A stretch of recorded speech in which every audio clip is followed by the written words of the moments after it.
Powered by the Montana Television Network. This is Montana This Morning from Montana's news leader.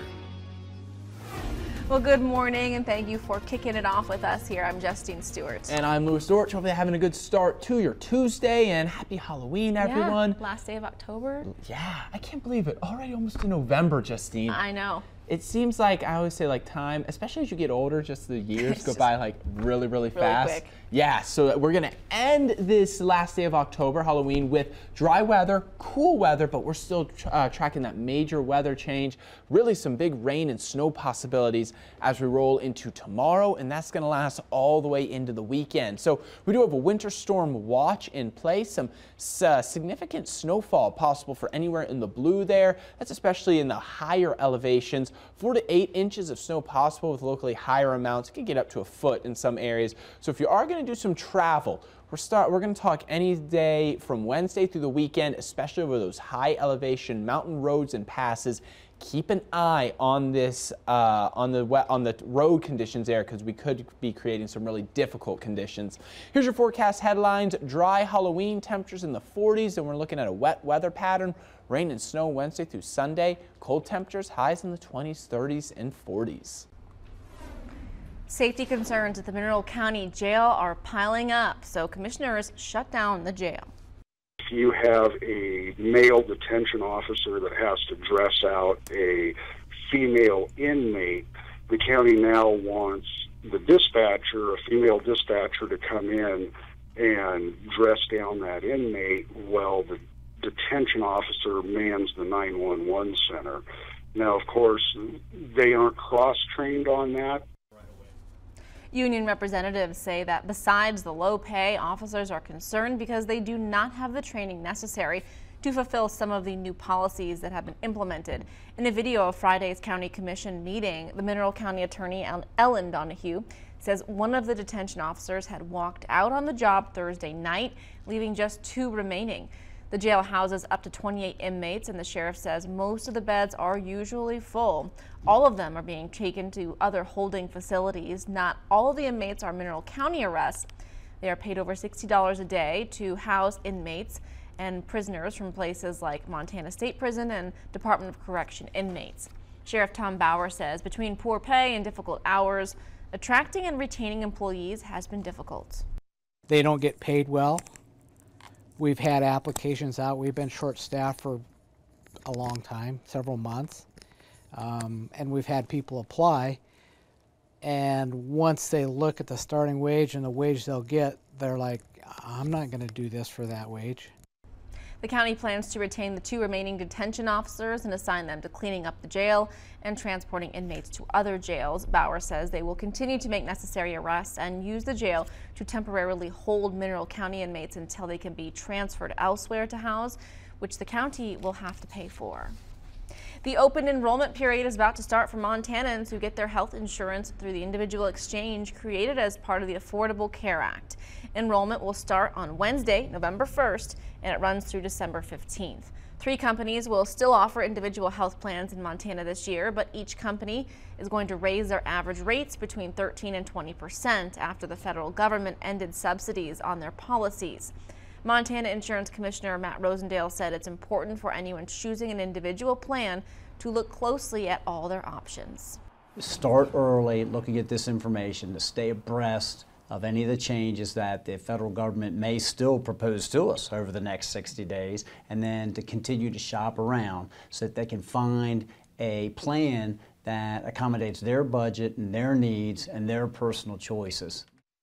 Rosendale's office has created Montana Health Insurance Answers, a website to answer consumers' questions about the available plans. Firefighting entering a new era as fire crews face blazes with greater intensity and fewer resources. But the experts who are wrestling with the fire problem say there's no one-size-fits-all solution, and red tape and court cases aren't necessarily at the top of the list. Dennis Bragg is on special assignment. With over 1 million acres charred this summer, the debate is on over what to do next year or the years after that. Senator John Tester continues to support a plan separating Forest Service funding to firefighting and timber management. Senator Steve Daines and Representative Greg Gianforte pressed legislative changes to block what they call frivolous lawsuits to allow more logging. But the experts on the front lines are more worried about using tools they already have with a more focused and sophisticated approach and less money. The numbers and types of resources that we have today pale in comparison to perhaps what we did have. Gone are the days where we could overwhelm a fire with mass. Ponson, who just retired as head of the Northern Rockies Incident Management Team, has dealt with all the big fires: Sawtooth, Lolo Creek, Roaring Lion, Lolo Peak Fire, and Rice Ridge. It was part of a forum last week sponsored by the new online magazine Tree Source. The common theme is we aren't using any of the tools to their full ability. We really aren't going to have to compare just thinning or just logging or just burning or just climate change. It's the milieu of all of those things that we need to consider. But right now there aren't the resources necessarily to go and do as much burning as is wanted or as much fuel treatment as desired.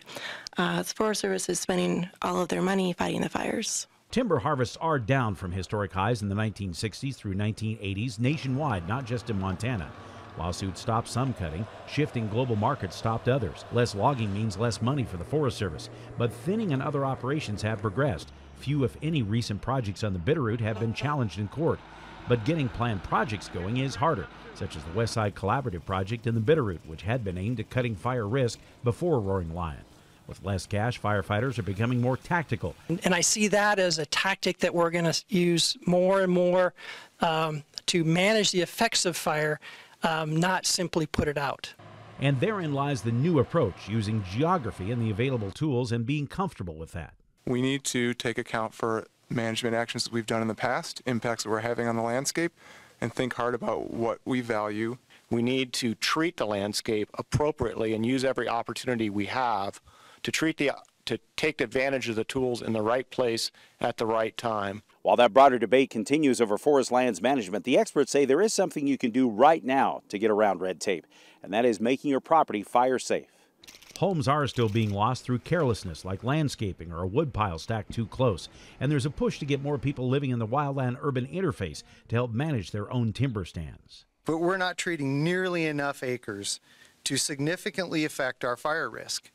While the fires have cooled, the political rhetoric heats up, and getting people to trust each other and the fire agencies, deciding how to live with fire in the face of bigger fire years, is what this group sees at the top of our to-do list in Montana. It's that stress, it's fear, frustration, anxiety that fuel the emotions of those impacted. Fire's been here. We're the ones that have come. And we need to do the treatment we need to do in order to make it an environment that we can live with fire successfully in. On special assignment, Dennis Bragg, MTN News. Being fire aware isn't just for county dwellers. Arno points to the California wildfires of the past month as proof that even in our towns, we need to be looking at ways of cutting fire risk. All right, let's send on over to Lewis now this morning. He's got your weather on the 8s. All right, thank you, Justine. Good morning, everyone. We have some nice pictures to show you here this morning. This first one was sent in to us by Jan yesterday. Beautiful day up in the 9 Mile area. Still getting those yellow trees, still some very nice color hanging onto the trees around western Montana. Blue skies. Jan, thank you so much for this fantastic picture. And then how about this one sent in to us by Tim? This is up in Glacier National Park.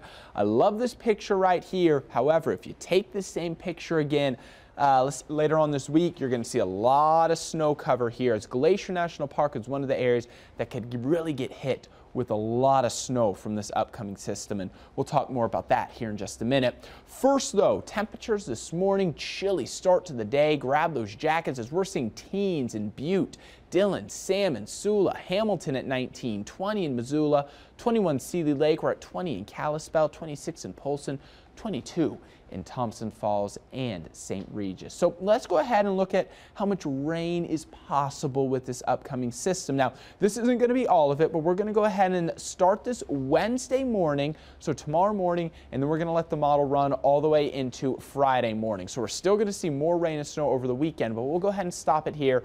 Notice, especially just off to the east, Glacier National Park, like I mentioned, the Swan Mountain Range there could get over an inch of rain. Still though, Missoula, Kalispell, many areas right at ½ an inch.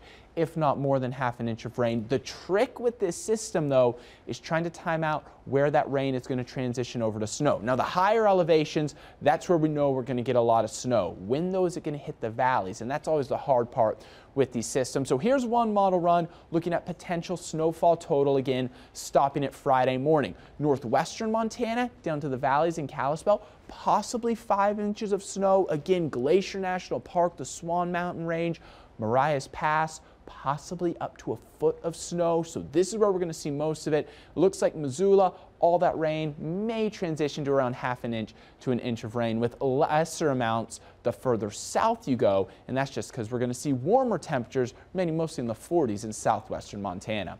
Here's your 7-day forecast for Missoula. 47 today, then rain and rain-snow mix with temperatures in the 30s for the rest of the week and the weekend. Kalispell is going to be mostly all snow with highs, look at that, only in the 30s for the end of the week. Hamilton, a little bit warmer. We'll see 40s through Saturday, then 30s Sunday and Monday. All right, well, enjoy this last day before we start to make those big changes. Got one more, so if you can, get out and enjoy it. All right, well, stick around. We're right back with much more coming up after the break. But first, here's some birthday shout-outs for you this morning.